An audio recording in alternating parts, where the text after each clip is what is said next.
I felt like honestly the wind was knocked out of the whole game with the injuries. I feel like it was really tough to really have any energy on both sides. It was just very difficult after the injuries that happened on both teams. So I really, yeah, I'm glad that our guys came out with a win, but it just doesn't feel right. It's just hard to sit with me right now. But I know we worked hard, played well, physical. It was tough.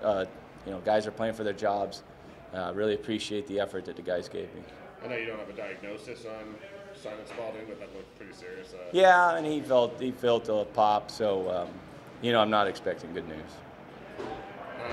From the start, though, I mean, this was on paper. This looked like you guys were feeling the young team against the veteran team, and you just came out from the start. Yeah, we did. I'm not going to say it was anything fancy. They did some good things as well.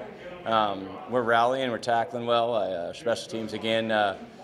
We even gave them the ball both halves. I sent the punter and the long snapper out for the captain, and they decided to be nice and give them the ball both halves. But we played, I don't know if it was that great, to be honest. We just kind of kept grinding it out, made plays, scored some touchdowns, and then, was able to get ahead of them. And from that point, they kind of pressed a little bit. But I thought our guys held in there, did the right things, kept trying to make plays. If you were, this might be the wrong moment to ask, but if you were to compare to last year when you guys got off to that slow start, you've had these two preseason games. How far ahead do you feel like you guys are as a group and a team? I think we got a lot of improvement to do. I'm not really I don't really feel like the score is indicative of what's going to happen next week at all. I think you're going to start seeing real close games again, and got to win them in the fourth quarter. We're going to try to focus on winning those last 3 minutes of every game, and if we do that, I think we'll get quite a few wins. Do you like the running part of Stephen's game that he brings to your team?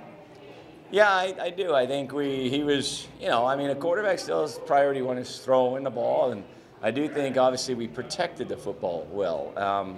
But I would like to think that, we could do a little of both. I thought both of our young quarterbacks are good scramblers, can run inside the tackles, and they proved it. Tommy's a big man, but Chase certainly was able to get that done as well. But we haven't had that as part of our offense in a few years, just personnel-wise. I'm not sure if we're going to go with three quarterbacks. Active, but definitely thought that was part of our offense that looked good tonight.